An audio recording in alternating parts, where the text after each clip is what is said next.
మహాప్రళయం ముంచుకొస్తుందా? ఈ ఘోర విపత్తు జరిగే అవకాశం ఉందా? శాస్త్రవేత్తలు దాస్తున్న నిజమేంటి?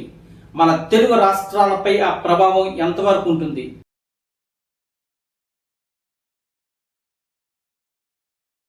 వీడియో చివరి వరకు చూడండి. అంతకంటే ముందు వేణు ట్రూత్ ఛానల్ను సబ్స్క్రైబ్ చేసుకోండి.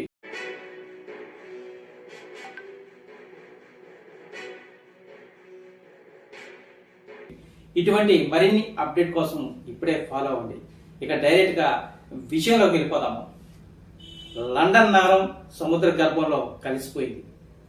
అద్భుతమైన బ్రిటన్ పార్లమెంట్ భవనం, రాయల్ ప్యాలెస్ అన్ని నీటి అడుగున చేరిపోయాయి.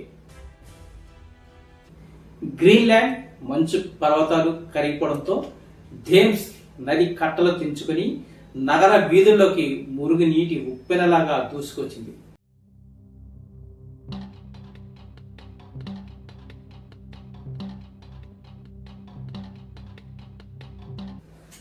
ఆ నగరాన్ని కాపాడుకోవడం సాధ్యం కాదని తేలడంతో బ్రిటన్ ప్రభుత్వం రాజధానిని శాశ్వతంగా వదిలేసి తప్పుకుంది.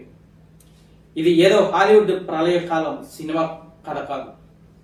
రాబోయే 100 ఏళ్లలో మన భూమిని తాకపోయే పచ్చి నిజం. కానీ ఈ ఘోరమైన విపత్తు నిజంగా జరిగే ప్రమాదం ఉందా? ఈ విషయం తెలిసిన మన వాతావరణ శాస్త్రవేత్తలు ఈ నిజాన్ని ప్రజలకు ఎందుకు స్పష్టంగా చెప్పడం లేదు?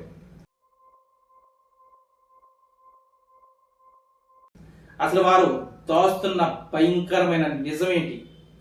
మన తెలుగు రాష్ట్రాలపై దీని ప్రభావం ఎలా ఉండబోతుంది? ఈరోజు వేణు ట్రూత్ ఛానల్లో ఈ స్పెషల్ అనాలిసిస్ తెలుసుకుందాం. పర్యావరణ పరిశోధకుడు పీటర్ స్టాట్ బృందం 2026 ఫిబ్రవరి నాటి నేచర్ జర్నల్లో ఒక నమ్మలేని విషయాన్ని బయటపెట్టారు.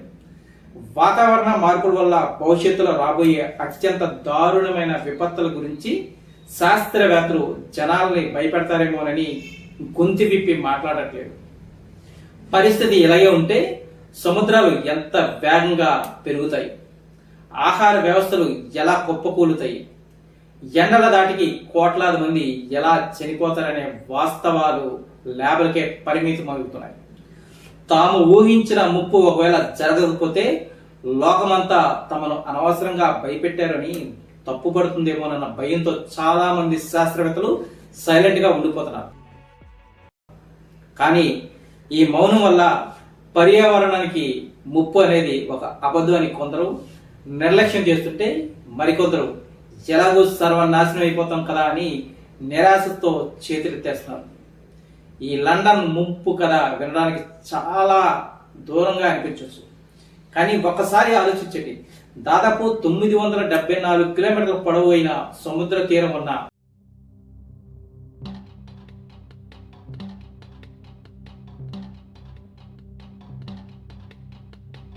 మన ఆంధ్రప్రదేశ్ పరిస్థితి ఏంటి? నిజంగా సముద్రాలు ఉప్పొంగితే విశాఖపట్నం, కాకినాడ, మచిలీపట్నం లాంటి మన అద్భుతమైన తీర నగరాల భవిష్యత్తు ఏంటి? అవి నీట మునగవా? ఇక తీవ్రమైన ఉష్ణోగ్రతలు ఇలాగే పెరిగితే రాయలసీమ, తెలంగాణ పరివాహక ప్రాంతాల్లో ఎండలు మండిపోయి కరువు వచ్చి మన పంట భూములు పూర్తిగా ఎడారిగా మారిపోవా? కానీ ఈ దారుణమైన పరిస్థితులు ఇంకా సంభవించలేదు. వీటిని ఇప్పుడే మనం ఆపొచ్చు.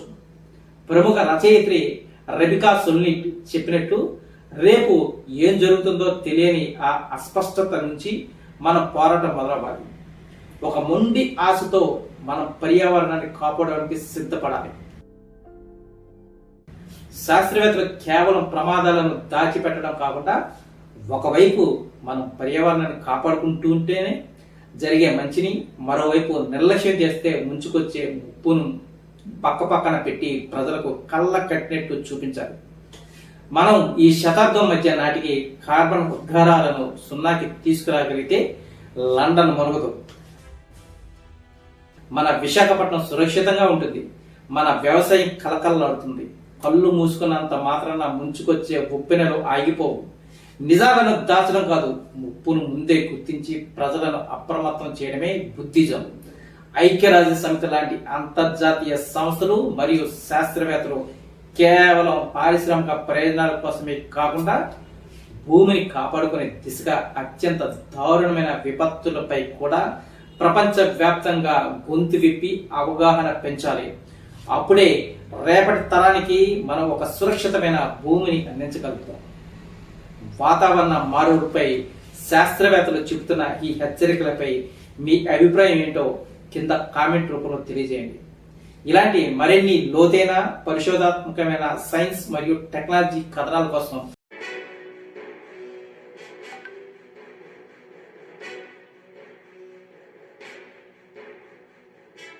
ఇప్పుడే వేణు ట్రూత్ ఛానల్ని సబ్స్క్రైబ్ చేసుకోండి. మర్చిపోద్దు. ఈ వీడియో నచ్చితే లైక్ చేయండి, షేర్ చేయండి. ఈ నెల 25వ తేదీన శనివారం సైబర్ నేరగాళ్లతో ఏఏ యుద్ధం, మీ డబ్బును కాపాడేది ఎవరు అనే మరో టెక్నాలజీ కథనంతో కలుద్దాం.